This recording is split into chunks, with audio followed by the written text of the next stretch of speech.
Tindakan apa yang paling memuliakan dan menyenangkan Tuhan? Tindakan apa yang secara konkret itu sesuatu yang Tuhan itu demen banget?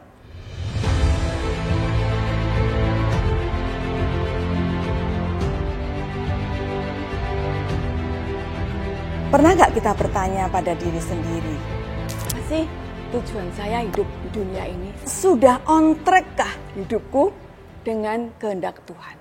Sebagai anak Tuhan ya, maka pertanyaan itu adalah sangat penting untuk kita. Apalagi kita bertumbuh di dalam kedewasaan iman. Kita bukan lagi Kristen bayi. Kita sudah mengalami berbagai macam proses kehidupan sehingga itu mendewasakan kita. Amin. Nah, oleh karena itu kita akan belajar sebagai anak Tuhan, sebagai murid Kristus yang bertumbuh dewasa, itu kita harus seperti apa? Mengerti kehendak Tuhan dalam hidup kita itu juga bukan perkara yang mudah. Tetapi ada suatu karakteristik ya, ada suatu ciri-ciri di mana kehendak Tuhan itu ada di situ. Ada 3 ciri-ciri kehendak Tuhan ya. Yang pertama, kehendak Tuhan itu adalah hidup memuliakan nama Tuhan. Kita akan baca dari Yesaya 43 ayat 7. Yang sudah ketemu silakan dibaca. Semua orang yang disebutkan dengan namaku, yang kuciptakan untuk kemuliaanku, yang kubentuk dan juga kujadikan. Jadi dari ayat ini saja sudah jelas ya, Ibu-ibu, betul ya? Yang kujadikan itu untuk apa? Untuk kemuliaanku. Artinya untuk memuliakan Tuhan. Karakteristik pertama, memuliakan nama Tuhan dengan segenap hidup kita. Tujuan hidup kita itu bukan untuk suami kita atau untuk pasangan kita ya. Bukan untuk anak-anak kita, untuk cita-cita atau ambisi yang kepengen kita capai. Tidak, tetapi untuk memuliakan Tuhan. Apa sih arti memuliakan Tuhan? Melalui kehidupan kita, bagaimana Tuhan itu bisa dikenal. Kita menjadi orang yang beribadah. Setiap aspek kehidupannya itu mengenalkan nama Tuhan. Kita berbelanja ke pasar, ada Tuhan di situ enggak? Bayamnya pinten? 2.500. Walah, bayam cilik-cilik 1.000. Misalnya gitu. Itu memuliakan Tuhan tidak ya kira-kira? Tidak. Itu contoh kecil saja. Contoh yang lain, anak-anak Tuhan yang sedang tersandung. Ada Sambo, ada Rafael. Memuliakan Tuhan tidak ya itu ya? Tidak. Karena justru dengan tindakannya itu, nama Tuhan seperti dipermalukan. Saya ajak untuk merenung-renungkan secara pribadi. Saya sudah memuliakan Tuhan enggak ya dalam setiap kehidupan saya? Dalam setiap perkataan, perbuatan, pekerjaan saya. Apakah saya sudah memuliakan Tuhan? Tindakan apa yang paling memuliakan dan menyenangkan Tuhan? Tindakan apa yang secara konkret itu sesuatu yang Tuhan itu demen banget? Apa tadi Bu Is? Membawa jiwa. Segala sesuatu yang berhubungan dengan penebusan dosa manusia itu adalah menyenangkan Tuhan. Hati Tuhan adalah hati untuk menyelamatkan jiwa-jiwa. Tuhan datang kepada dunia untuk menyelesaikan problem yang ada dalam dunia. Yaitu problem apa? Problem dosa. Kemudian setelah itu balik lagi kepada Bapa. Malaikat akan bersorak-sorai karena satu orang yang bertobat. Hidup kita, Bapak Ibu, merasa berarti setelah kita itu berhubungan dengan Tuhan dalam hal jiwa-jiwa. Saya bertumbuh itu dari komunitas-komunitas kecil yang dimulai dari Komsel, kemudian bertumbuh juga di dalam wanita bijak, ada kelompok-kelompok modul 2, dan mulai mencari jiwa. Ada jiwa-jiwa dipulihkan, hidup itu menjadi bermakna. Kenapa? Karena kita sedang ada di dalam hatinya Tuhan.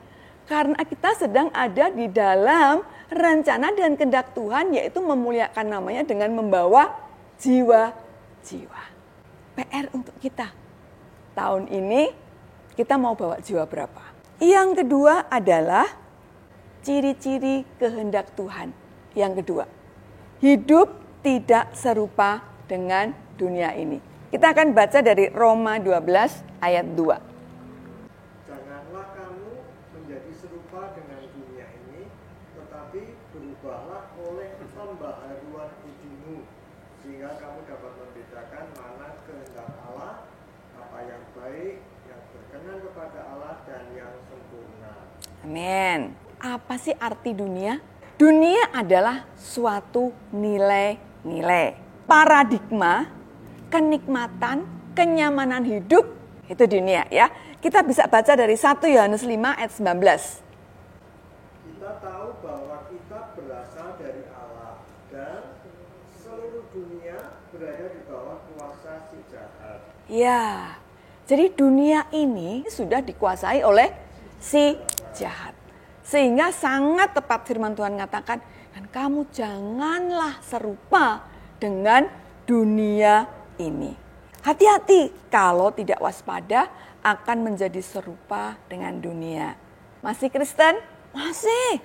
Masih melayani? Masih. Masih ke gereja? Masih. Tetapi kehidupan dunia masih terus mewarnai hari-harinya. Serupa dengan dunia, kita mustahil bisa serupa dengan Kristus. Ketika kita serupa dengan dunia, mustahil kita bisa mengerti kehendak Tuhan. Dari ayat tadi dikatakan bahwa kita harus berubah pembaharuan budi. Pembaharuan budi itu berarti adalah tentang pemikiran kita, ya, tentang gagasan, apa tujuan, ya, apa yang akan kita capai. Pembaharuan budi itu bisa dikerjakan oleh siapa? Firman. Alkitab itu jangan dipandang sebagai buku biasa. Ketika kita membaca, ketika kita masuk, terus memperdalam, dan kita bergaul dengan firman, maka kita akan berubah pola pikir dan paradigma kita. Sekali lagi saya mengajak, yuk kita mencintai firman. Dengan membacanya setiap hari. Yang terakhir, kehendak Tuhan itu terkadang tidak semuanya itu enak. Kadang-kadang kita diizinkan masuk ke dalam sesuatu ujian. Ketika kita mengalami ujian yang seperti itu, dan kita yakin itu adalah hal-hal yang dikehendaki Tuhan, kita mesti harus sabar menerima itu dengan sikap hati yang benar.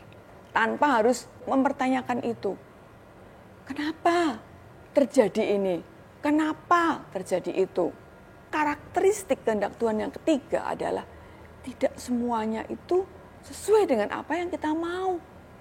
Ketika kita mau bertumbuh, zona kita bukan lagi zona nyaman.